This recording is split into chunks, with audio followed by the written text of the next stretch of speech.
ত্রয়োদশ জাতীয় সংসদ নির্বাচন ও গণভোটের তফসিল আজ। জাতির উদ্দেশ্যে ভাষণ দেবেন সিইসি, বিটিভি ও বাংলাদেশ বেতারে প্রচার। আইসিইউতে চলছে বেগম জিয়ার চিকিৎসা। দেশেই সর্বোচ্চ সেবা নিশ্চিতে কাজ করছে মেডিকেল বোর্ড, জানালেন ডাক্তার জাহিদ।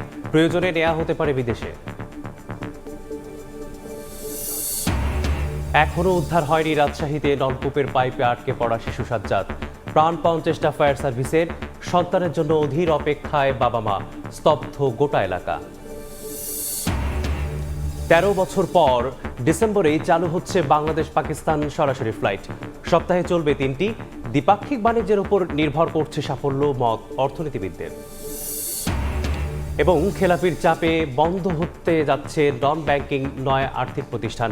টাকা ফেরতের নিশ্চয়তা দিচ্ছে বাংলাদেশ ব্যাংক। সচল রাখার বিষয়ে ভেবে দেখার পরামর্শ অর্থনীতিবিদদের।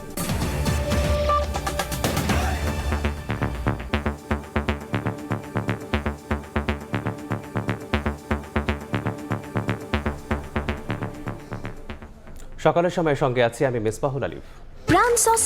বৃহস্পতিবার সন্ধ্যা ৬টায় জাতীয় নির্বাচনের তফসিল ঘোষণা করা হবে। এরই মধ্যে প্রধান নির্বাচন কমিশনারের জাতির উদ্দেশ্যে ভাষণ রেকর্ড করা হয়েছে।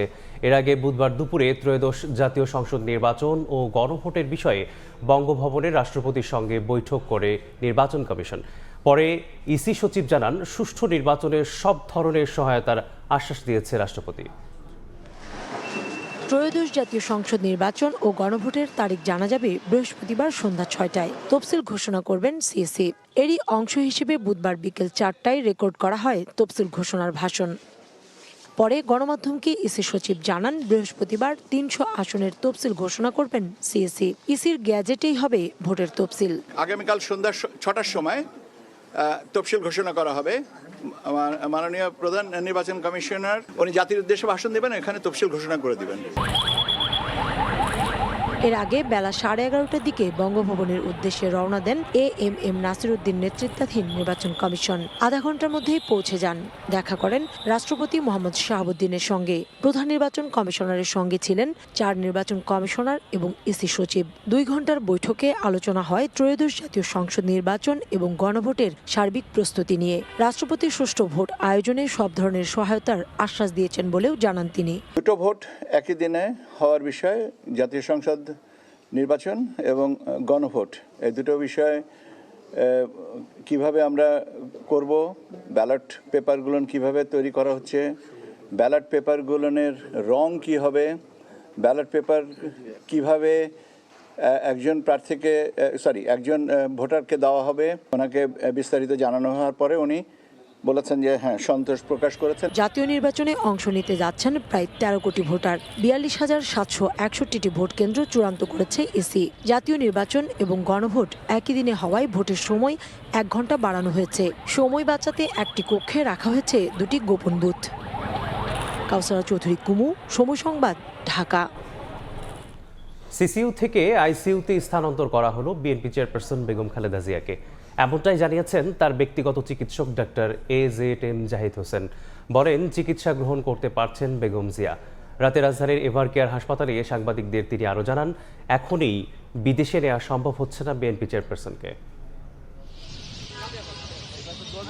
রাজধানীর এভার কেয়ার হাসপাতালে 18 দিন ধরে চিকিৎসাধীন বিএনপি চেয়ারপারসন বেগম খালেদা জিয়া। তার শারীরিক অবস্থা এখনো অপরিবর্তিত। সিসিইউ থেকে নেওয়া হয়েছে আইসিইউতে, তবে চিকিৎসায় সাড়া দিচ্ছেন বিএনপি নেত্রী। মেডিকেল বোর্ডের ৪ দিন পর বুধবার রাত 8:30টায় বিএনপি চেয়ারপারসনের চিকিৎসার সবশেষ অবস্থা নিয়ে গণমাধ্যমে ব্রিফ করেন মেডিকেল বোর্ডের সদস্য ও বিএনপির স্থায়ী কমিটির সদস্য ডাক্তার এজেড জাহিদ হোসেন। জানান, এখনো বিদেশে নেওয়ার মতো অবস্থা নেই বেগম জিয়ার। এভার কেয়ার হাসপাতালেই চলবে চিকিৎসা। তবে জানান, তার শারীরিক অবস্থা যাত্রা উপযুক্ত হলে বিদেশে নেওয়া হতে পারে। এখানে রেখেও সকল পর্যায়ের চিকিৎসকদের দেশে বিদেশের তাদের পরামর্শক্রমে ওনার চিকিৎসা অব্যাহত রয়েছে এবং আমরা খুবই আশাবাদী, মেডিকেল বোর্ডের সম্মানিত সকল সদস্যরাও আশাবাদী যে ওনার সুচিকিৎসা নিশ্চিত করা যাবে এবং পরবর্তীতে হয়তো ওনাকে যে কোনো সময়ে প্রয়োজনে দেশের বাইরেও নিয়ে যাওয়া হতে পারে। তিনি আরো বলেন, সংকটাপন্ন মানুষের জন্য যেমন চিকিৎসা প্রয়োজন তেমন সেবাই দেয়া হচ্ছে বেগম জিয়াকে। মেডিকেল বোর্ডের আপ্রাণ চেষ্টায় যে চিকিৎসা, তাতে সাড়াও দিচ্ছেন তিনি। চিকিৎসা ব্যবস্থার সর্বোচ্চ পর্যায়ে একটি সংকটাপন্ন মানুষের জন্য যেটি প্রয়োজন সেই চিকিৎসার মধ্যেই উনি আছেন। ডাক্তাররা যে চিকিৎসা দিচ্ছে সেটি উনি গ্রহণ করতে পারছেন এবং সেটি উনি নিয়ে সত্যিকার অর্থে রেসপন্স করছেন। দেশি বিদেশি চিকিৎসকদের নিবিড় তত্ত্বাবধানে চিকিৎসা চলছে সাবেক প্রধানমন্ত্রী বেগম খালেদা জিয়ার। মেডিকেল বোর্ডের অন্যতম সদস্য পুত্রবধূ ডাক্তার জুবাইদা রহমান বুধবার বিকেলেও তার চিকিৎসা কার্যক্রম তদারকিতে আসেন। এদিন বেগম জিয়ার খোঁজখবর নিতে আসেন স্বরাষ্ট্র উপদেষ্টাও। দীর্ঘদিন ধরে আর্থাইটিস, ডায়াবেটিসের পাশাপাশি কিডনি, লিভার, ফুসফুস, হৃদযন্ত্র, চোখের সমস্যা সহ নানা জটিলতায় ভুগছেন বেগম খালেদা জিয়া। গত 23 নভেম্বর এভার কেয়ারে ভর্তি হন তিনি। মুরসালিন হক জুনায়েদ, সময় সংবাদ, ঢাকা। বিএনপির মতো কোনো দল দেশ গড়ার পরিকল্পনা দিতে পারেনি উল্লেখ করে তারেক রহমান বলেছেন, আগামী ভোট যুদ্ধে ধানের শীষকে জয়ী করে দেশ রক্ষা করতে হবে। স্বৈরাচারী আমলের গুম, খুন আর ফিরতে না দেয়ায় প্রত্যয় জানিয়েছেন তিনি। জাতীয় নির্বাচন সামনে রেখে দেশ গড়ার পরিকল্পনা নিয়ে সপ্তাহব্যাপী কর্মসূচি বিএনপির। রাজধানীর কৃষিবিদ ইনস্টিটিউশনে চতুর্থ দিনের আয়োজনে যুক্তরাজ্য থেকে ভার্চুয়ালি যুক্ত হয়ে নেতাকর্মীদের দিক নির্দেশনা দেন দলটির ভারপ্রাপ্ত চেয়ারম্যান তারেক রহমান। আমাদের অন্যতম প্রায়োরিটি স্বৈরাচারী আমলের গুম, খুন আর ফিরতে না দেওয়ার প্রত্যয় জানিয়ে তারেক রহমান বলেন, ভিন্ন আদর্শ থাকলেও সব রাজনৈতিক দলের অধিকার রক্ষার দায়িত্ব বিএনপির। বাংলাদেশের সব মানুষ যে আমাদের আদর্শে বিশ্বাসী হবেন তা না, অন্য আদর্শও থাকতে পারে। বিনা বাক্য ব্যয়ে আমরা বলতে পারি, ইয়েস, আমার যেমন অধিকার আছে আমার রাজনৈতিক আদর্শ জনগণের সামনে তুলে ধরার, একইভাবে আমার কর্তব্য, আমার দায়িত্ব হচ্ছে আরেকজন যখন, আরেকটি দল, আরেকটি ব্যক্তি যখন তার রাজনৈতিক আদর্শ বিশ্বাস উপস্থাপন করবে, সেটি যাতে সে করতে পারে, নিরাপদে করতে পারে, নিরাপত্তার সাথে করতে পারে। একজন নাগরিক হিসাবে, একজন রাজনৈতিক কর্মী হিসাবে আমার দায়িত্ব হচ্ছে সেটি নিশ্চিত করা। দেশ গড়ার ভাবনা তুলে ধরে তারেক রহমান বলেন, রাজনৈতিক দলের তর্ক বিতর্কে শুধু জনগণই নয়, তিনি নিজেও বিরক্ত। দেশ রক্ষায় ধানের শীষকে জয়ী করার আহ্বান জানান বিএনপির ভারপ্রাপ্ত চেয়ারম্যান। মানুষ যে তর্ক বিতর্ক, কথা, ঝগড়াঝাঁটি শুনতে শুনতে বিরক্ত, আমার নিজেরই বিরক্ত লাগে মাঝে মাঝে। এই যেসব কথাবার্তা আমার নিজেরই বিরক্তি লাগে, তাহলে বুঝেন সাধারণ মানুষের কতটা বিরক্ত লাগতো। তুমি রাজনৈতিক দল, তুমি নিজেকে ডিমান্ড করছো তুমি বাংলাদেশের জনপ্রিয় দল, তাহলে বলো তুমি আমার জন্য কি করবে, তোমাকে যদি আমি সুযোগ দেই। আমার তো মনে হয় মানুষ বোধহয় এখন সোজা স্ট্রেট কাট এই কথাই বলছে। সামনে যে নির্বাচন, এই নির্বাচনে আমরা জনগণের রায় চাই, জনগণের সমর্থন চাই। ধানের শীষকে জেতানোর মাধ্যমে দেশকে রক্ষা করতে হবে। প্রথম বাংলাদেশ আমার শেষ বাংলাদেশ, এবং সবার আগে বাংলাদেশ, নো কম্প্রোমাইজ। এর আগে একই কর্মসূচিতে যোগ দিয়ে বিএনপির স্থায়ী কমিটির সদস্য মির্জা আব্বাস বলেন, সংস্কারকে ক্ষমতায় যাওয়ার সিঁড়ি ভাবছে অনেকে। একটা সংস্কার ওনারা খুব শিওর হয়ে জানেন যে তাদেরকে এমন একটা সংস্কার করতে হবে যে সংস্কারটা করলে তারা ক্ষমতা যেতে পারবে। আহমেদ সালেহিন, সময় সংবাদ, ঢাকা। পদত্যাগ করলেন স্থানীয় সরকার উপদেষ্টা আসিফ মাহমুদ সজীব ভুঁইয়া এবং তথ্য ও সম্প্রচার উপদেষ্টা মাহফুজ আলম। বুধবার সন্ধ্যায় ব্রিফিংয়ে প্রেস সচিব জানান, প্রধান উপদেষ্টার কাছে পদত্যাগপত্র জমা দিয়েছেন তারা। এর আগে সচিবালয়ে আসিফ মাহমুদ জানান, আগামী নির্বাচনে প্রার্থী হলেও কোন দল থেকে অংশ নেবেন তা এখনও সিদ্ধান্ত হয়নি। জুলাই গণঅভ্যুত্থানে নেতৃত্ব দেয়া শিক্ষার্থী প্রতিনিধি হিসেবে অন্তর্বর্তী সরকারের উপদেষ্টা ছিলেন মাহফুজ আলম ও আসিফ মাহমুদ সজীব ভুঁইয়া। মাহফুজ আলম তথ্য সম্প্রচার এবং আসিফ মাহমুদ স্থানীয় সরকার মন্ত্রণালয়ের পাশাপাশি যুব ও ক্রীড়া মন্ত্রণালয়ের উপদেষ্টার দায়িত্বে ছিলেন। নির্বাচনে অংশ নিতে তফসিল ঘোষণার আগের দিন পদত্যাগ করলেন এই দুই উপদেষ্টা। বুধবার সন্ধ্যায় প্রধান উপদেষ্টার প্রেস সচিব ব্রিফিংয়ে জানান, তফসিল ঘোষণার সঙ্গে সঙ্গে তাদের পদত্যাগ কার্যকর হবে। তাদের দপ্তরের দায়িত্ব কারা পাবেন তা ঠিক করবেন প্রধান উপদেষ্টা। তথ্য সম্প্রচার উপদেষ্টা মোহাম্মদ মাহফুজ আলম এবং স্থানীয় সরকার, পল্লী উন্নয়ন, সমবায় মন্ত্রণালয় এবং যুব ক্রীড়া মন্ত্রণালয়ের উপদেষ্টা আসিফ মাহমুদ সজীব ভুঁইয়া বিকেল 5টা নাগাদ প্রধান উপদেষ্টা প্রফেসর মোহাম্মদ ইউনূসের কাছে তাদের পদত্যাগপত্র জমা দিয়েছেন। তাদের পদত্যাগ নির্বাচন কমিশন তফসিল ঘোষণার সাথে সাথে কার্যকর হবে। এর আগে বিকেলে সচিবালয়ে সংবাদ সম্মেলনে আসিফ মাহমুদ জানান আগামী নির্বাচনে অংশ নেবেন তিনি, তবে কোন আসন বা কোন দল থেকে প্রার্থী হবেন তা স্পষ্ট করেননি। আমি নির্বাচন করব, এটা স্পষ্টভাবেই বলা যায়, কিন্তু কোথায় করব, কোন দল থেকে করব সেটা পরবর্তী ডিসকাশন। ইতিমধ্যে আমি সম্পদের হিসাব বিবরণী আজকে সকালেই দাখিল করেছি এবং আমার যে কূটনৈতিক পাসপোর্ট আছে সেটাও আমি ক্যান্সেল করেছি। শেখ হাসিনার সরকার পতনের পর 2024 সালের 8 আগস্ট গঠিত অন্তর্বর্তী সরকারের উপদেষ্টা হিসেবে প্রথমে যুব ক্রীড়া ও শ্রম মন্ত্রণালয় এবং পরে স্থানীয় সরকার, পল্লী উন্নয়ন ও সমবায় মন্ত্রণালয়ের দায়িত্ব পান আসিফ মাহমুদ। একই বছরের 10 নভেম্বর উপদেষ্টা হিসেবে শপথ নেয়ার পর চলতি বছরের 26 ফেব্রুয়ারি তথ্য ও সম্প্রচার মন্ত্রণালয়ের দায়িত্ব নেন মাহফুজ আলম। প্রসূন আশিস, সময় সংবাদ, ঢাকা। নির্বাচন সামনে রেখে প্রথম ধাপে 125 আসনে প্রার্থী তালিকা ঘোষণা করেছে এনসিপি। ঢাকা 11 আসন থেকে নির্বাচন করবেন দলটির আহ্বায়ক নাহিদ ইসলাম, আক্তার হোসেন রংপুর 4, সার্জিস আলম পঞ্চগড় 1, হাসনাত আবদুল্লাহ কুমিল্লা 4 আসন থেকে লড়বেন। দলটির নেতারা জানান জুলাই চেতনা ধারণ করে এবং সংস্কারের পক্ষে অন্য দলের বিদ্রোহী প্রার্থীদের স্বাগত জানাবে এনসিপি। তবে এখনও নির্বাচনের পরিবেশ সন্তোষজনক নয় বলে জানান তারা। দেশে বইছে নির্বাচনী হাওয়া, আসনগুলোতে নিজ নিজ প্রার্থীর নাম ঘোষণা করছে রাজনৈতিক দলগুলো। বুধবার সকালে রাজধানীর বাংলা মোটরে অস্থায়ী কার্যালয়ে ত্রয়োদশ জাতীয় সংসদ নির্বাচনে 125 প্রার্থীর নাম ঘোষণা করে জাতীয় নাগরিক পার্টি এনসিপি। জানানো হয় ঢাকা 11 থেকে ভোটে লড়বেন দলের আহ্বায়ক নাহিদ ইসলাম। এছাড়া সদস্য সচিব আক্তার হোসেন রংপুর 4, সার্জিস আলম পঞ্চগড় 1, হাসনাত আবদুল্লাহ নির্বাচন করবেন কুমিল্লা 4 আসন থেকে। রংপুর 4 আমি নিজে। অন্যদের মধ্যে ঢাকা 18-তে নাসির উদ্দিন পাটোয়ারি, নরসিংদী 2 সারোয়ার তুষার, নোয়াখালী 6 আব্দুল হান্নান মাসুদ ও ঢাকা 9 আসন থেকে ভোটের লড়াই করবেন তাসনিম জারা। তালিকায় চমক হিসেবে নাম আছে জুলাই অভ্যুত্থানে আহত যোদ্ধা খোকন চন্দ্র বর্মনের।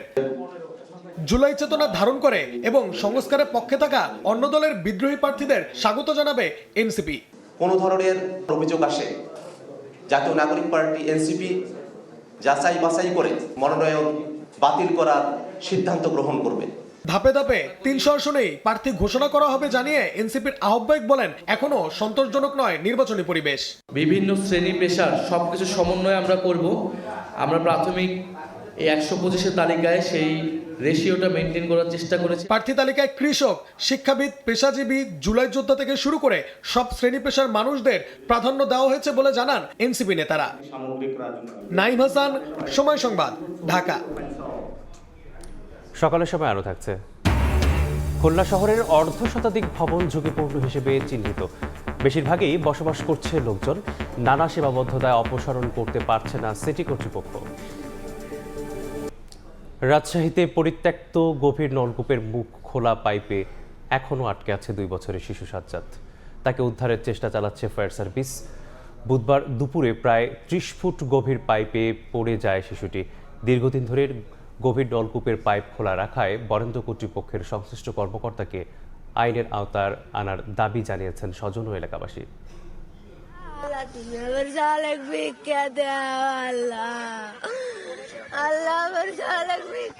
দীর্ঘ এক শ্বাসরুদ্ধকর উদ্ধার অভিযান, উদ্বেগ, উৎকণ্ঠা, যেন শেষ হচ্ছে না অপেক্ষার প্রহর। আদরের সন্তানকে ফিরে পাওয়ার অপেক্ষায় বাবা, মা ও পরিবারের সদস্যরা। শোকে স্তব্ধ পুরো এলাকা। বুধবার দুপুর 1টার দিকে রাজশাহীর তানোরের কোয়েলহাট এলাকায় বাড়ির পাশে খেলছিল শিশু সাজ্জাদ। এক পর্যায়ে পড়ে যায় গভীর নলকূপের পাইপের ভেতর। খবর পেয়ে ঘটনাস্থলে পৌঁছে শিশুটিকে উদ্ধার কাজ শুরু করে ফায়ার সার্ভিস। পাইপের ভেতর বিশেষভাবে অক্সিজেন দেওয়ার ব্যবস্থা করা হয়। এক্সকেভেটর দিয়ে মাটি সরিয়ে গভীরে প্রবেশের চেষ্টা। তবে গভীর নলকূপের 35 ফুটের অধিক গভীরতায় পৌঁছাতে হিমশিম ফায়ার সার্ভিসের। দীর্ঘ সময় পরও উদ্ধার না হওয়ায় ক্ষোভ স্থানীয়দের। দোয়া করছি আল্লাহর কাছে, মায়ের বুকে যেন লাগা লাগায় দেয়, মায়ের বুকে খালি না হয়, মায়ের বুকে যারা আছে মায়ের বুকটা যেন ভরে যায়। সারা রাত কান দিচ্ছি, আল্লাহর কাছে দোয়া করেছি। গর্তটা যখন হয়েছিল তার নিজস্ব জমি, তাকে একান্ত উচিত ছিল বন্ধ করে দেওয়া। ফায়ার সার্ভিস বলছে সরু নলকূপের গভীরে পৌঁছানো কষ্টকর, তবুও শিশুটিকে জীবিত উদ্ধারে করছেন সর্বাত্মক চেষ্টা। শিশু সাজ্জাদ উদ্ধার হওয়া মাত্রই স্বাস্থ্য কমপ্লেক্সে নেওয়ার জন্য প্রস্তুত রয়েছে অ্যাম্বুলেন্স। এক্সকাভেটরের মাটি উত্তোলনের কাজ শেষ হয়েছে, এখন আমাদের অনুসন্ধান চলতেছে। অনুসন্ধানের পর বোঝা যাবে আমরা 35 ফিটের মধ্যে ভিকটিম পাচ্ছি কিনা। আর যদি পাওয়া না যায়, যদি ডিপে চলে যায়, তাহলে আমাদের অন্য ব্যবস্থা করতে হবে। স্থানীয়রা জানান সেচ কাজের জন্য বসানো হলেও গত 1 বছর ধরে পরিত্যক্ত ও ঝুঁকিপূর্ণ অবস্থায় পড়েছিল গভীর নলকূপের জায়গাটি। আলতাফ হোসাইন, সময় সংবাদ, রাজশাহী। এই মুহূর্তে ঘটনাস্থলে আছেন সহকর্মী মওদুদ রানা। সরাসরি চলে যাচ্ছি তার কাছে। রানা, প্রায় 16 ঘন্টা ধরে উদ্ধার প্রচেষ্টা চলছে এবং এখনো গর্তের মধ্যে সুড়ঙ্গ খোলার কাজ চলছে। সারা রাত ধরে খনন কাজ হয়েছে, খনন যন্ত্র এখনো চলছে। তবে এখন পর্যন্ত শিশু সাজিদের কোনো অবস্থান বা তার কোনো নড়াচড়া, তার গতিবিধি কোনো কিছুই খুঁজে পায়নি ফায়ার সার্ভিসের সদস্যরা। ফায়ার সার্ভিসের সদস্যরা যেটি বলছেন যে শিশু সাজিদ যে ছোট গর্তটিতে পড়েছেন, অর্থাৎ 8 ইঞ্চি ব্যাসার্ধের যে গর্তটিতে পড়েছেন, তার পাশে তারা একটি বড় গর্ত করেছেন এবং সেই বড় গর্তের মধ্য দিয়ে তারা একটি সুড়ঙ্গ খুঁড়ে তারা সেই ছোট গর্তের কাছে পৌঁছানোর চেষ্টা করেছিলেন। এবং আমরা সকালে দেখেছিলাম যে সকাল 8টার দিকে তারা এই যে বড় গর্ত খননের কাজটি বন্ধ করেন। এরপর তারা একটি সুড়ঙ্গ খোঁড়ার কাজ শুরু করেন এবং সেই সুড়ঙ্গর দিয়ে তারা সেই কাছাকাছি গিয়ে পর্যবেক্ষণ করার চেষ্টা করেন শিশু সাজিদের অবস্থান। তবে তারা এখন পর্যন্ত সেই অবস্থান খুঁজে পাননি। ফায়ার সার্ভিস এখন যেটি করছে, তারা বড় দুটি মই সেই গর্তের মধ্যে নামিয়েছেন এবং যে ছোট গর্তটি রয়েছে সেই ছোট গর্ত থেকে মাটিগুলো অপসারণ করছেন এবং তারা একই সাথে অক্সিজেন দেওয়ার কথা বলছেন। ফায়ার সার্ভিসের এখানে যিনি দায়িত্বে রয়েছেন তিনি বলছেন যে তারা এখন পর্যন্ত আশাবাদী যে শিশু সাজিদকে জীবিত উদ্ধার করা সম্ভব হবে, সে লক্ষ্যেই তারা সেই উদ্ধার প্রচেষ্টা চলছেন এবং বলছেন যে তারা আরো অন্তত 2 ঘন্টা শিশু সাজিদকে জীবিত উদ্ধারের বিষয়টি মাথায় রেখেই তাদের যত রকম কৌশল আছে সেগুলো তারা প্রয়োগ করবেন। এবং আমরা যেটি দেখতে পাচ্ছি যে ফায়ার সার্ভিসের সদস্যরা সেই সুড়ঙ্গ 35 ফুট পর্যন্ত খনন করেছিলেন, সেটা আরো একটু গভীর করার চেষ্টা করছেন এবং তারা বলছেন যে আরেকটু নিচে আসলে তারা দেখতে চান যে শিশু সাজিদের কোনো অবস্থান পাওয়া যায় কিনা। আরো একটু জানিয়ে রাখি যে গতকাল থেকেই ক্যামেরার মধ্য দিয়ে চেষ্টা করা হচ্ছিল শিশু সাজিদের অবস্থান, কিন্তু ক্যামেরায়ও আসলে বিষয়টি স্পষ্ট হয়নি, যার ফলে আজকে আর ক্যামেরা নামানো হয়নি। আমরা যেটি দেখেছি যে শুধুমাত্র অক্সিজেন সরবরাহের কাজটি করা হচ্ছে। আর স্থানীয়দের উপস্থিতি বাড়ছে, শিশু সাজিদকে ঘিরে আগ্রহ রয়েছে। এখানে যারা সাধারণ মানুষ রয়েছেন তারা তার জন্য দোয়া করছেন। তার পরিবারের যে আহাজারি, তার পরিবারে তার বাবা মা ঘটনাস্থলের পাশেই রয়েছেন, অ্যাম্বুলেন্স রয়েছে যাতে শিশু সাজিদ উদ্ধার হলে তাকে প্রাথমিক চিকিৎসা দেওয়া যায়।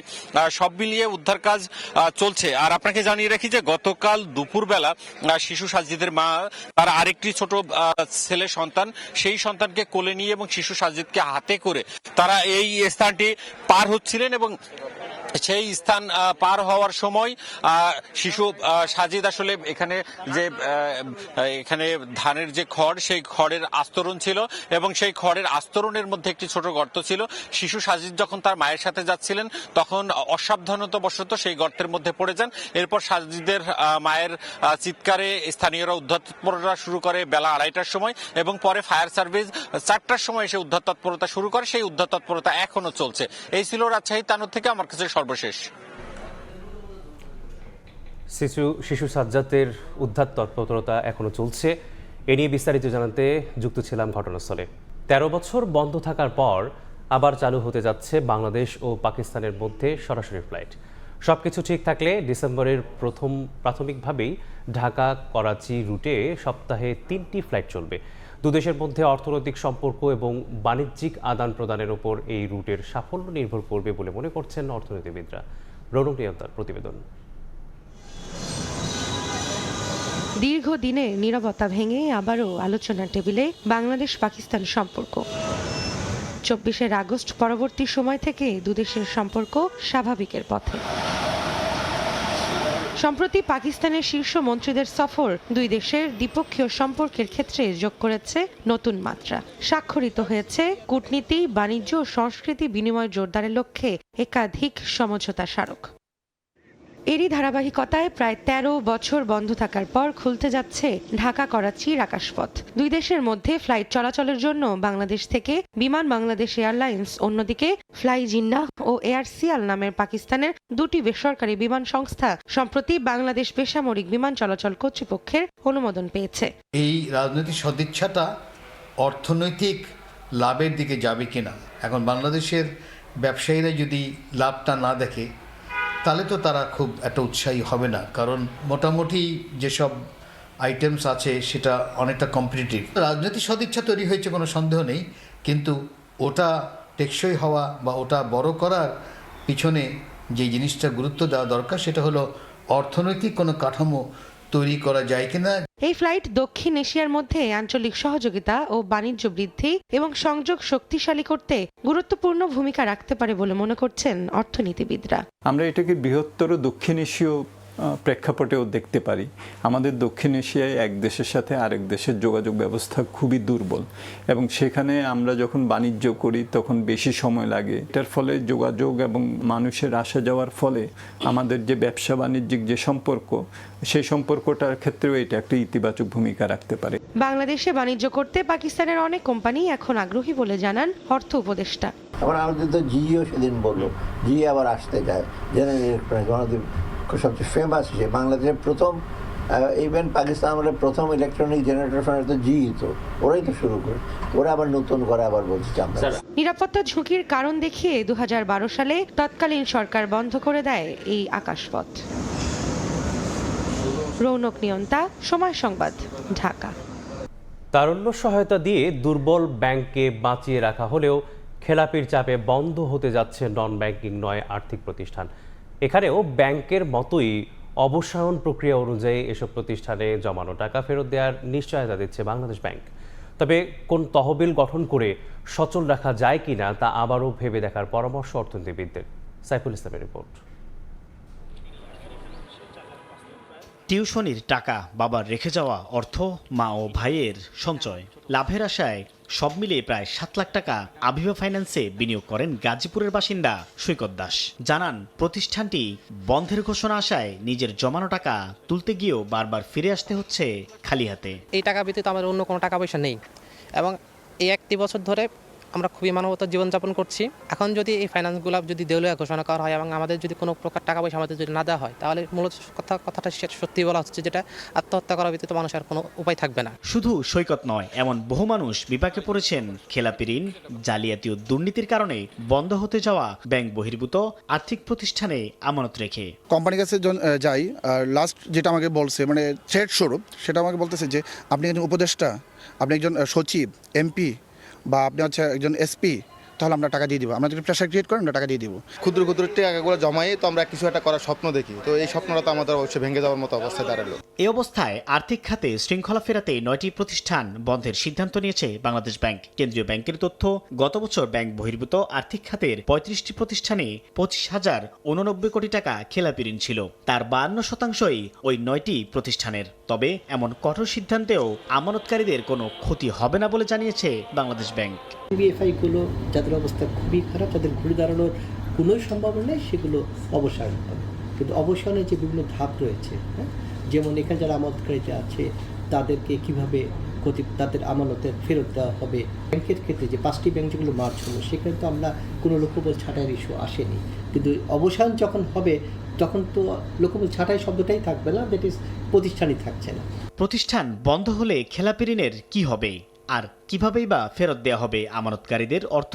এমন তথ্য তুলে তারল্য সহায়তা দিয়ে ব্যাংকগুলোকে যেভাবে আবার শক্তিশালী করা হচ্ছে, তখন দেশের সার্বিক অর্থনৈতিক কর্মকাণ্ড বিবেচনায় এসব আর্থিক প্রতিষ্ঠানের ক্ষেত্রেও শর্ত সাপেক্ষে কোনো সুবিধা দেওয়া যায় কিনা তা ভেবে দেখার পরামর্শ অর্থনীতিবিদদের। তাদেরকে একটা ক্যাপিটাল সাপোর্ট বা লিকুইডিটি সাপোর্ট একটা দিয়ে, একটা নির্দিষ্ট সময় বেঁধে দিয়ে তাদেরকে আসলে আপনার বলতে হবে যে তোমরা এর মধ্যে ঘুরে দাঁড়াও, তোমরা যদি না পারো ইউ মাস্ট কুইট। 5টা ব্যাংকে মার্জার করার জন্য বাংলাদেশ ব্যাংক 30,000 কোটি টাকা নতুন করে ক্যাপিটাল দিচ্ছে, তার মানে কি ব্যাপারটা কি দাঁড়াচ্ছে, সরকারি টাকা দিয়ে আপনি বেসরকারি ব্যাংক সব বেল আউট করবেন? গ্রাহকরা ডেফিনেটলি তারা ক্ষতিগ্রস্ত হবে এবং তারা পারলে ওদের বিরুদ্ধে কেস করবে। তুলনামূলক ভালো হিসেবে চিহ্নিত 15টি আর্থিক প্রতিষ্ঠানের 49,643 কোটি টাকা ঋণের মধ্যে খেলাপি রয়েছে 3,627 কোটি টাকা। গত বছর এসব প্রতিষ্ঠান মুনাফা করেছে 1,465 কোটি টাকা। সাইফুল ইসলাম, সময় সংবাদ, ঢাকা। খুলনা শহরে দিন দিন বাড়ছে ঝুঁকিপূর্ণ ভবনের সংখ্যা। সম্প্রতি অর্ধশতাধিক ভবনকে ঝুঁকিপূর্ণ হিসেবে চিহ্নিত করেছে সিটি কর্পোরেশন। তবে বেশিরভাগ ঝুঁকিপূর্ণ ভবনেই বসবাস করছে মানুষ। সিটি কর্তৃপক্ষ বলছে, আইন অনুযায়ী পরিত্যক্ত ভবন অপসারণ করার কথা থাকলেও নানা সীমাবদ্ধতায় তা সম্ভব হয়নি। আর এ বিষয়ে তদারকি বাড়ানোর আশ্বাস খুলনা উন্নয়ন কর্তৃপক্ষের। ন্যামুল হোসেন কোচির ছবিতে আব্দুল আল মামুন রুবেলের রিপোর্ট। সম্প্রতি খুলনার বড়বাজার এলাকায় ভৈরব নদীর পাড়ে বৃষ্টিতে ঝুঁকিপূর্ণ একটি ভবনের রেলিং ধসে পড়ে। আরও কয়েকটি ভবনের একই চিত্র নগরীর হেলাতলা মোড় এলাকায়। ভবনগুলোতে রয়েছে পরিত্যক্ত অথবা ঝুঁকিপূর্ণ সাইনবোর্ড। তারপরও এমন বহু ভবনে ঝুঁকি নিয়ে বাস করছে মানুষ। খুলনা সিটি কর্পোরেশনের তথ্য বলছে, নগরীতে 60টির বেশি ভবনকে ঝুঁকিপূর্ণ হিসেবে চিহ্নিত করা হয়েছে। কিছু ভবন ফাঁকা থাকলেও বেশিরভাগে মানুষ বসবাস করছে। এর মধ্যে জেলা প্রশাসনের মালিকানাধীন ভবনের সংখ্যাই বেশি। এছাড়া সরকারি দফতর ও কোয়ার্টার, বেসরকারি কার্যালয় এবং ব্যক্তিগত বাড়িও রয়েছে। পুরনো অনেক বিল্ডিং, যে বিল্ডিংগুলো অনেক ঝুঁকিপূর্ণ, ভূমিকম্প হলে হয়তো পড়ে যেতে পারে। বড় আকারে 8 নম্বর 10 নম্বর ঝড় এলে পারে তো বাড়িগুলো ভেঙে যাওয়ার মতো এরকমের পরিস্থিতি। অ্যাক্সিডেন্টে তো অনেক লোক মারা যাবে, অনেক লোক থাকবে না, আশেপাশে সবার ক্ষতি হবে। বিল্ডিং আজ ভাঙবো না কাল ভাঙবো এরকম একটা শোনা যায়। প্রত্যেকবারই বছরে একবার বলে যে বিল্ডিং ভাঙা হবে।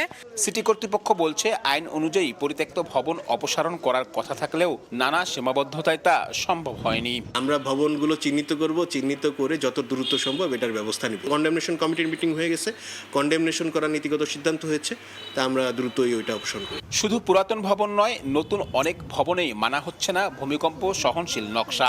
এ বিষয়ে তদারকি বাড়ানোর আশ্বাস খুলনা উন্নয়ন কর্তৃপক্ষের। আশা করি আমরা আমাদের এই নতুন জনবল নিয়োগ হইলে সেক্ষেত্রে আমাদের এই তদারকি সমস্যা থাকবে না। আরো ভালো দেখভাল করা, আরো ভালো উন্নতভাবে এগুলো করা সম্ভব হবে। সিটি কর্পোরেশনের তথ্য মতে খুলনা মহানগরী এলাকায় ছোট বড় 50,000-এর বেশি ভবন রয়েছে। ঝুঁকিপূর্ণ ভবন অপসারণ, নিরাপদ নকশা বাস্তবায়নে সরকারি বিভিন্ন দপ্তরের সমন্বয়হীনতাকেই বাধা হিসেবে দেখছেন সংশ্লিষ্টরা। দ্রুত তালিকা হালনাগাদ, নিয়মিত তদারকি সহ সাধারণ মানুষকে সচেতন করতে পারলেই মানুষ আরও নিরাপদে থাকবে বলে মনে করছেন সংশ্লিষ্টরা। আব্দুল্লাহ আল মামুন রুবেল, সময় সংবাদ, খুলনা। খুলনায় একটি বাসা থেকে শিউলি বেগম নামে এক গৃহবধূর রক্তাক্ত মরদেহ উদ্ধার করেছে পুলিশ। বুধবার রাতে নগরীর ট্যাঙ্ক রোড এলাকা থেকে মরদেহ উদ্ধার করা হয়। পুলিশ জানায়, স্বামী কয়েকদিন আগে গ্রামে চলে যাওয়ায় বাসায় মা ছেলে দুজনেই ছিলেন। সকালে মায়ের ফোন বন্ধ পেয়ে বাসায় গিয়ে দরজার তালা ঝুলতে দেখেন নিহতের বড় মেয়ে। পরে তালা ভেঙে ঘরে প্রবেশ করে বিছানায় রক্তাক্ত অবস্থায় পড়ে থাকতে দেখেন মাকে। এ সময় ঘরে থাকা 6,75,000 টাকাও খুঁজে পাচ্ছেন না বলে জানান পরিবারের সদস্যরা। ঘটনার পরেই ছেলে রিয়াদ পলাতক রয়েছেন।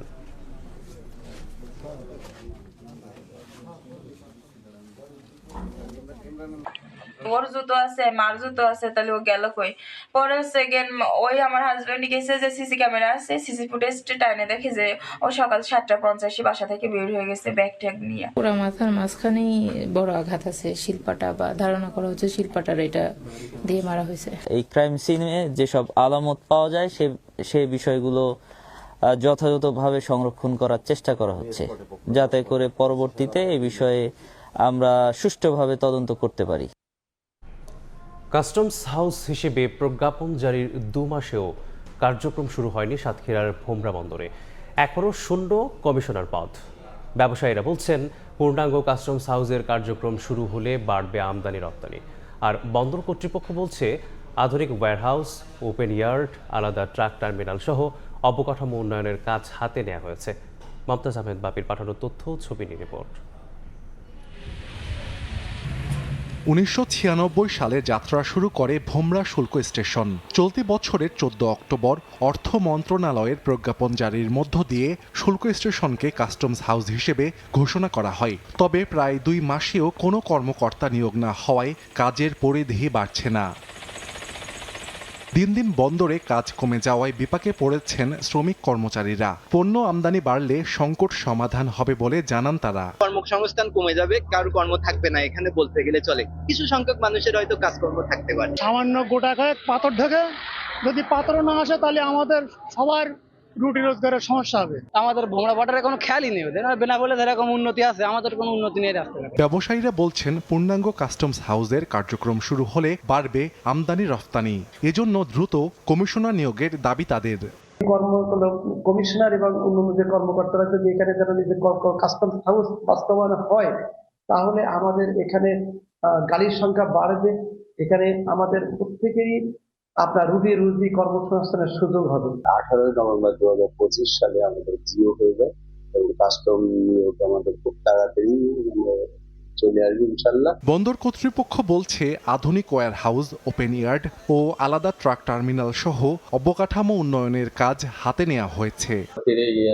ঠিকাদার তার কাজ শুরু করতে পারবে এবং কাজ শুরু হলে ওই দিন 1 থেকে 1.5 বছরের মধ্যে এখানে দৃশ্যমান অবকাঠামো আমরা দেখতে পারব। কর্তৃপক্ষের তথ্য মতে ভোমরা বন্দরে 1 বছর আগেও প্রতিদিন 250 থেকে 300 ট্রাকে করে আমদানি পণ্য দেশে আসতো। বর্তমানে তা কমে দাঁড়িয়েছে 150 ট্রাকে। সময় সংবাদ, সাতক্ষীরা। হস্তান্তর জটিলতা, জনবল অনুমোদন ও নার্সিং অধিদপ্তরের অবহেলায় 8 বছরেও চালু করা সম্ভব হয়নি মেহেরপুর নার্সিং কলেজ। স্বাস্থ্যসেবার মান বাড়াতে দ্রুত কাজ শেষ করার দাবি এলাকাবাসীর। এদিকে কবে নাগাদ প্রতিষ্ঠানটি চালু হবে সে বিষয়ে সুনির্দিষ্ট কোনো তথ্য নেই জেলা স্বাস্থ্য বিভাগের কাছে। বেনিয়ামিনের তথ্য ছবিতে রিপোর্ট। 2017 সালে নার্সিং ট্রেনিং কলেজটি নির্মাণের অনুমতি পেলেও কাজ শুরু হয় 2018 সালে। এরপর দফায় দফায় 7 বার সময় বৃদ্ধি, 8 বছরেও হস্তান্তর হয়নি প্রতিষ্ঠানটি।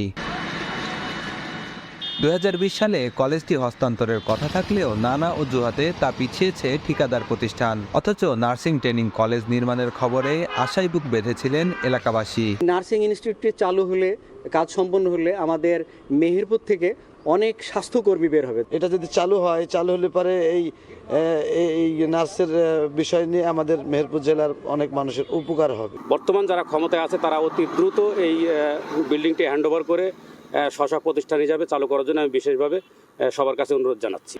নার্সিং কলেজটি চালু হলে সরকারি বেসরকারি প্রতিষ্ঠানগুলো পাবে দক্ষ নার্স, বাড়বে এলাকার স্বাস্থ্যসেবার মান, বলছেন স্বাস্থ্য সংশ্লিষ্টরা। সংশ্লিষ্ট মন্ত্রণালয় সহ অন্যান্য দাপ্তরিক যে কাজগুলো আছে সেগুলো অত শীঘ্রই বাস্তবায়ন করে আমাদের এই নার্সিং কলেজটা জোর দাবি জানায় যেন চালু করা হয়। এদিকে কাজ শেষ হলেও ঊর্ধ্বতন কর্মকর্তাদের গড়িমসিতে হস্তান্তর সম্ভব হচ্ছে না অভিযোগ ঠিকাদার প্রতিষ্ঠানের। আর জনবল অনুমোদন না হওয়ায় হস্তান্তর জটিলতায় জেলা স্বাস্থ্য বিভাগ। ওনারা বলছে যে মাসটায় সময় লাগবে, তারপরে এখন আবার আমরা বলছি যে আমাদের এই কাজ শেষ, আমরা হ্যান্ড ওভার কাজটা করে নিয়ে নেন। পরে লাস্টে ওনারা বলতেছে আমাদের জনবল কম, আমরা চেষ্টা করতেছি যদি কতদিনের ভিতরে নেওয়া যায়। নার্সিং এন্ড মিডওয়াইফ অধিদপ্তর পক্ষ থেকে একটা চিঠি দেওয়া হচ্ছে আমাদের মন্ত্রণালয়ে, সেটা হচ্ছে প্রশাসনিক অনুমোদন এবং জনবল চেয়ে প্রাতিষ্ঠানিক কোড এইসব তৈরির বিষয়ে। তো এইটুকুই ছিল আমার কাছে তথ্য। তার পরবর্তীতে কি অবস্থা আছে সেগুলি এখন আমি আপডেট পাইনি বা আমার কাছে এরকম কোনো তথ্য আর নাই। 180 আসন বিশিষ্ট মেহেরপুর নার্সিং ট্রেনিং কলেজটি নির্মাণে ব্যয় ধরা হয়েছে 39,60,00,000 টাকা। বেন ইয়ামিন, সময় সংবাদ, মেহেরপুর। শীত মৌসুমের শুরুতেই বাগেরহাটের হাসপাতালে বাড়তে শুরু করেছে ঠান্ডাজনিত রোগীর সংখ্যা। নিউমোনিয়া সহ নানা রোগে আক্রান্ত শিশুদের ভিড় বাড়ছে হাসপাতালে। এ নিয়ে বিস্তারিত জানাতে যুক্ত হচ্ছেন সহকর্মী আলী আকবর টুটুল। সরাসরি চলে যাচ্ছি তার কাছে। টুটুল, জেলার একমাত্র হাসপাতাল বাগেরহাট সদর হাসপাতালে আসলে এখানে প্রতিনিয়ত কিন্তু শীতজনিত এবং ঠান্ডাজনিত রোগীর সংখ্যা কিন্তু দিন দিন বেড়েই চলছে। বাগেরহাটের জেলা হাসপাতালে 228 শয্যা হাসপাতালে প্রায় দ্বিগুণের বেশি আসলে রোগী এখানে ভর্তি থাকে। আমরা দেখেছি যে ইদানিং একেবারে শীত মৌসুম শুরু হতেই এবং এখানে আসলে যে রোগীর চাপ বেড়েছে, তেমনি আসলে এখানে যে ডক্টর নার্স রয়েছে তারা কিন্তু আসলে তারা এখানে হিমশিম খাচ্ছেন। আমরা জানি যে একেবারেই জনবল সংকট, এখানে ডক্টর নার্স থেকে এবং অন্য পদেও কিন্তু জনবল সংকট রয়েছে। এই এত রোগীদের চিকিৎসা দেওয়া তাদের জন্য আসলে এক ধরনের হিমশিম খেতে হয়। আমরা জানি যে আসলে গত 24 ঘন্টায় এখানে আমরা দেখেছি প্রায় দ্বিগুণের বেশি কিন্তু এখানে রোগী ভর্তি হয়েছে। বিশেষ করে শিশু এবং বয়স্কজনিত যে মানুষ রয়েছে তারা কিন্তু এখানে এই শ্বাসকষ্ট সহ নানান রকমের রোগে তারা কিন্তু হাসপাতালে ভর্তি রয়েছেন এবং এখানে চিকিৎসা চলছে।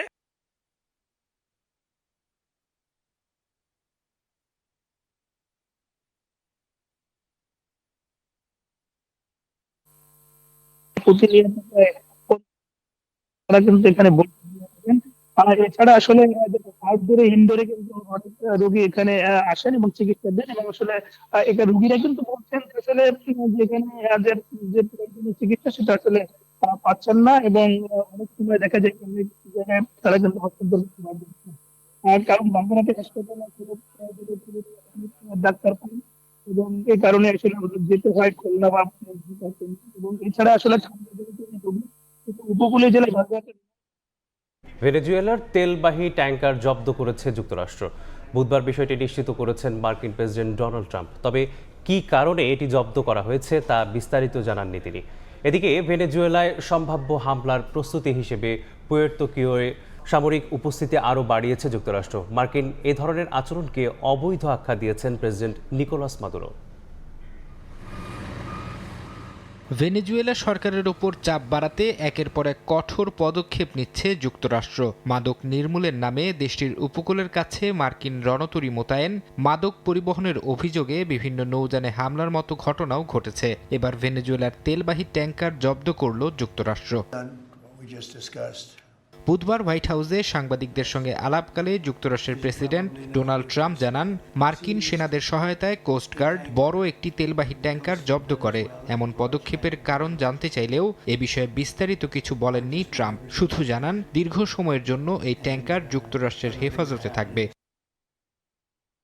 ট্যাঙ্কার জব্দের খবর প্রকাশের দিনই সাবেক রুজভেল্ট রোডস নৌঘাঁটিতে সামরিক উপস্থিতি বাড়িয়েছে যুক্তরাষ্ট্র। বার্তা সংস্থা রয়টার্স জানায়, এরই মধ্যে সেখানে বাড়ানো হয়েছে যুদ্ধবিমান ও হেলিকপ্টারের সংখ্যা। এটিকে ভেনেজুয়েলায় সম্ভাব্য হামলার প্রস্তুতি বলে মনে করছেন আন্তর্জাতিক নিরাপত্তা বিশ্লেষকরা। এদিকে ভেনেজুয়েলা উপকূলের কাছে মার্কিন উপস্থিতি নিয়ে ফের মন্তব্য করেছেন প্রেসিডেন্ট নিকোলাস মাদুরো। কারাকাসে এক জনসভায় তিনি বলেন, ভেনেজুয়েলাকে ঘিরে যুক্তরাষ্ট্রের সাম্প্রতিক পদক্ষেপ অবৈধ। দ্রুত এমন আগ্রাসী আচরণ বন্ধের আহ্বান জানান মাদুরো। ফারহাদ চৌধুরী, সময় সংবাদ। পূর্ব জেরুজালেমের পবিত্র আল আকসা মসজিদে আবারও জোরপূর্বক প্রবেশ করেছে 182 জন অবৈধ ইসরায়েলি বসতি স্থাপনকারী। জেরুজালেমের প্রশাসন এক বিবৃতিতে জানায়, স্থানীয় সময় মঙ্গলবার সকাল ও সন্ধ্যা 2 দফায় অবৈধ বাসিন্দারা মসজিদের ডোম অব দ্য রকের কাছে ইহুদিদের ধর্মীয় আচার পালন করে। পুরো সময় জুড়ে মসজিদ কর্তৃপক্ষকে উপেক্ষা করে ইসরায়েলি পুলিশ তাদের পাহারা দেয়। গভর্নরেট আরও জানায়, ইসরায়েলি নিয়ন্ত্রিত গেট দিয়ে 778 জন বিদেশি পর্যটকও মসজিদ প্রাঙ্গণে প্রবেশ করে। সরকারি হিসাব অনুযায়ী শুধু নভেম্বর মাসেই 4266 বসতকারী এবং প্রায় 15,000 বিদেশি পর্যটক আল আকসা প্রাঙ্গণে ঢুকেছে। 11 আবারও এক দফা পিছিয়ে 14 ডিসেম্বর থেকে শুরু হবে প্রথম বিভাগ ক্রিকেট লিগ। 20 দলকে নিয়েই সূচি প্রকাশ করবে বিসিবি, জানিয়েছেন সিসিডিএম চেয়ারম্যান আদনান দীপন। লিগ বর্জন করা 45 ক্লাবের সংবাদ সম্মেলনের জবাব দিয়েছে বোর্ড। অনুরোধ জানানো হয়েছে ক্রিকেটারদের স্বার্থে লিগে অংশ নেয়ার। ডিপিএলে কোন দল অংশ না নিলে বাইলস অনুযায়ী সিদ্ধান্ত নেওয়া হবে বলে জানান বিসিবির সহসভাপতি ফারুক আহমেদ। ক্রিকেটারদের জিম্মি না করে তামিম ইকবালের ক্লাবের লিগে অংশ নেয়ার সিদ্ধান্তকে স্বাগত জানিয়েছে বিসিবি। নির্বাচন পরবর্তী একটার পর একটা চ্যালেঞ্জের সামনে নতুন বোর্ড। নারী ইস্যুতে এমনিতেই বেকায়দায় পড়তে হয়েছে আমিনুল ইসলামের বোর্ডকে। তার মাঝে অন্যতম বড় চ্যালেঞ্জ ঘরোয়া লীগ চালিয়ে যাওয়া। বর্তমান বোর্ডকে অবৈধ ঘোষণা দিয়ে লীগ বর্জনের ডাকে অনড় ৪৫ ক্লাব। এর মধ্যে দুইবার সংবাদ সম্মেলন করেছে Dhaka cricket club organisers association. বিষয়গুলো পর্যবেক্ষণ করেছে বোর্ড, সংবাদ সম্মেলন করে জবাব দিয়েছে বিসিবি। ২-৩টা প্রেস কনফারেন্স দেখেছি, কিছু কথা শুনেছি আমরা দিক থেকে। আসলে সবগুলো এখানে বলা আছে যে যেই কথাগুলো শুনছি আমরা, ওই কথাগুলো আসলে খুব মানে সত্য মিথ্যার মিশ্রণ আসলে আমার মনে হয়। এইবারের ঘটনাটা একদম আলাদা মনে করি। এইবারের ঘটনাটা আসলে খেলা বন্ধ হওয়ার মনে কোনো ঘটনা না। তারা যেটা করছে এটা আমার মনে হয় খুব কি বলবো, যৌক্তিক না যে খেলা বন্ধ করে একটা জিনিস চাও। দেশের ক্রিকেট ইতিহাস অনেকটাই ক্লাব নির্ভর, যে কারণে ক্রিকেটারদের জিম্মি করে ক্লাব কর্তারা ছড়ি ঘোরান বোর্ডের উপর। আঞ্চলিক ক্রিকেট কাঠামো শক্ত না হওয়ায় সেই অবস্থান থেকে বের হতে পারছে না বিসিবিও। বোর্ডের সহ সভাপতি অবশ্য স্মরণ করলেন দেশের ক্রিকেটে ক্লাবের অবদান, তাই তাদের বিশেষ গুরুত্ব দিচ্ছে বোর্ড। লিগে অংশ নেওয়ার অনুরোধের সঙ্গে দিলেন কঠোর বার্তাও। আরও এক দফা পিছিয়ে 14 ডিসেম্বর প্রথম বিভাগ লিগ আয়োজনের ঘোষণা সিসিডিএম-এর। আমাদের 11 তারিখ থেকে প্রথম বিভাগ ক্রিকেট লিগ শুরু হওয়ার কথা। মাঠের একটু ঝামেলা হয় যাওয়াতে আমরা আগামী 14 তারিখ থেকে লিগ শুরু করছি। অফিসিয়ালি তো 20টা দলই ধরে রাখবো। প্রেস কনফারেন্সের পর তাদের বোধোদয় হবে। আমি তাদের কাছে অনুরোধ জানাচ্ছি, প্লি করছি যে আপনারা অত্যন্ত important stakeholder Bangladesh cricket. They are with us for last 50+ years and তাদের অবদান আমরা বারবার স্মরণ করছি এবং তাদের বারবার আমি রিকোয়েস্ট করছি তারা যাতে ক্রিকেট খেলায় অংশগ্রহণ করবে। খেলা শুরুর আগে প্রত্যেকটা দলের কাছে বাইরে চলে যায়, ওখানে পরিষ্কার লেখা আছে মানে কি করলে কি হবে। বর্জন করা ক্লাব কর্তাদের সঙ্গে তামিম ইকবাল নির্বাচনী জোট করলেও লিগ বর্জনে নেই তার ক্লাব। ক্রিকেটারদের কথা বিবেচনায় রেখে অংশ নিচ্ছে লিগে, যে কারণে বিশেষ সাধুবাদ পেলেন সাবেক অধিনায়ক। আমরা স্যালুট জানিয়েছি এই লেখাতে ক্রিকেট বোর্ড, হ্যাঁ এটা অত্যন্ত স্বাগত জানিয়েছে। তামিমের ব্যাপারে 1-1.5 প্যারা আছে এখানে, সে কিরকম কতটা অ্যাক্টিভ খেলার ব্যাপারে, প্লেয়ারদের ব্যাপারে চিন্তিত এবং তাদের আমরা স্বাগত জানিয়েছি। আমি তো মনে করি যে যেই জিনিসটা নিয়ে তারা খেলতে চাচ্ছে না, এই রিজনটা না খেলার সাথে কোনো সম্পৃক্ততা নাই। Dhaka cricket club organisers association ব্যানারে লিগ বর্জনের ডাক দিলেও সংগঠনটি এখনও পায়নি সরকারি কোনো অনুমোদন, যে কারণে তাদের দাবিকে খুব একটা আমলে নিতে নারাজ বিসিবি। তারেক হাসান শিমুল, সময় সংবাদ, ঢাকা। বিতর্ক কাটিয়ে মাঠের পারফরমেন্সে নজর দিতে চায় চট্টগ্রাম রয়্যালসের নতুন মেন্টর ও ব্যাটিং কোচ তুষার ইমরান। ক্রিকেটারদের পারফরমেন্সের উপর ভিত্তি করেই নিলামে তাদের কেনা হয়েছে বলে জানায় রয়্যালস ম্যানেজমেন্ট। তাই তা নিয়ে বিতর্কের সুযোগ নেই। 23 ডিসেম্বর শুরু হবে চট্টগ্রামের অনুশীলন। টিম মিটিংয়ে চূড়ান্ত হবে দলটির নেতৃত্ব যাচ্ছে কার কাঁধে। বাংলাদেশ প্রিমিয়ার লিগের গেল কয়েক আসরে কোনো না কোনো দল নিয়ে হয়েছে বিতর্ক, যা প্রশ্নবিদ্ধ করেছে আয়োজক বিসিবিকে। গেল আসরে সব বিতর্কিত কর্মকাণ্ড ঘটিয়ে আলোচনায় ছিল দুর্বার রাজশাহী। এবার তাদের সব দায়িত্ব যেন নিজেদের কাঁধে তুলে নিতে প্রস্তুত চট্টগ্রাম রয়্যালস। ফ্র্যাঞ্চাইজি 50 লাখ টাকা ফর নাইম শেখ। শুরুতেই নিলামের উচ্চ মূল্যে খেলোয়াড় কিনে আলোচনায় আসে ফ্র্যাঞ্চাইজিটি। দলটির ব্যাংক গ্যারান্টি নিয়েও ছিল অনিশ্চয়তা, যদিও পরে বিসিবির সঙ্গে সবকিছু মিটমাট করে তারা। অনিশ্চয়তা কাটিয়ে চট্টগ্রাম রয়্যালসের মালিকানা নিজেদের কাছেই রাখছে ফ্র্যাঞ্চাইজিটি।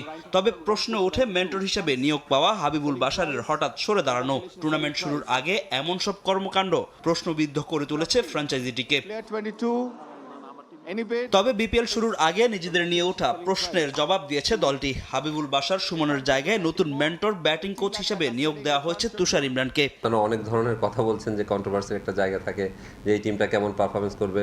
এক্স প্লেয়ার অনেক এক্স ক্রিকেটারদেরকে নিয়েছেন এখানে, এজ যাদের বেশি। অবভিয়াসলি আমাদের একটা প্ল্যানিং আছে, যদি ওনার যদি ভালো কিছু সাপোর্ট করে আমরা ভালো কোনো ফরেন নিয়ে আসবো আর কি। সুমন খান একটা প্রমিনেন্ট প্লেয়ার, আমার কাছে যেটা মনে হচ্ছে। আবু হায়দার রনি আছে অলরাউন্ডার। এই বেস করে নেওয়া হয়েছে যে একজন অলরাউন্ডার যদি ফেল করে সেই ক্ষেত্রে আপনার ব্যাকআপ প্লেয়ার হিসেবে থাকতে পারে 2-3 জন আছে আমার টিমে। বলতে পারতেছি না যে কে খেলবে কে খেলবে না, বাট আমার কাছে মনে হয়েছে যে জিয়াউর রহমান 11-এ থাকার মতন এবং টপ ক্লাস ক্রিকেটেও কিন্তু ভালো খেলে আসছে। যদিও সংবাদ সম্মেলনে ছিল না ফ্র্যাঞ্চাইজিটির মালিক পক্ষের কেউ। টিম মিটিং এর পরে চূড়ান্ত হবে বিপিএল এর দলটিকে নেতৃত্ব দেবে কে। টুর্নামেন্টের শুরু থেকে পাওয়া যাচ্ছে পাকিস্তানের আবরার আহমেদকে। এই টিমটা যদি ভালো করতে পারে, 6টা টিমে নিয়ে যেহেতু বিপিএলটা হচ্ছে, গ্রেট অপরচুনিটি সুপার 4-এ খেলার, তো সেই কাজটা করতে পারলে আমি মনে করবো যে আমার দিক থেকে আমি সাকসেস। কনফারেন্সের পর আমরা মিটিং আছে যেহেতু, তখন আলাপ আলোচনা হবে যে ক্যাপ্টেন্সি করবে কে, ভাইস ক্যাপ্টেন্সি করবে, তখন আপনারা জানতে পারবেন। প্রেস রিলিজও দেওয়া হবে মনে হয় যে ক্যাপ্টেন্সির ব্যাপার। এদিকে 23 তারিখ থেকে শুরু হবে মাঠের অনুশীলন। সব বিতর্ক কাটিয়ে ওঠায় মাঠের পারফরমেন্সে মনোযোগ দিতে চায় দলটির কোচ। আমরা চাই যে ফুল প্রুফ কোনো প্ল্যান। ফাহিম ইসলাম, সময় সংবাদ। এ পর্যায়ে শীর্ষ সংবাদগুলো জানিয়ে দিচ্ছি আরেকবার। ত্রয়োদশ জাতীয় সংসদ নির্বাচন ও গণভোটের তফসিল আজ সন্ধ্যায় জাতির উদ্দেশ্যে দেয়া ভাষণে ঘোষণা করবেন সিইসি। আইসিইউতে চিকিৎসা চলছে বেগম জিয়ার, ব্রিফিংয়ে ডাক্তার জাহিদ। দেশেই সর্বোচ্চ সেবা নিশ্চিতে কাজ করছে মেডিকেল বোর্ড, যে কোনো প্রয়োজনে নেওয়া হতে পারে বিদেশে। এবং 13 বছর পর ডিসেম্বরে চালু হচ্ছে বাংলাদেশ পাকিস্তান সরাসরি ফ্লাইট। সপ্তাহে চলবে 3টি। দ্বিপাক্ষিক বাণিজ্যের উপর নির্ভর করছে সাফল্য, মত অর্থনীতিবিদদের।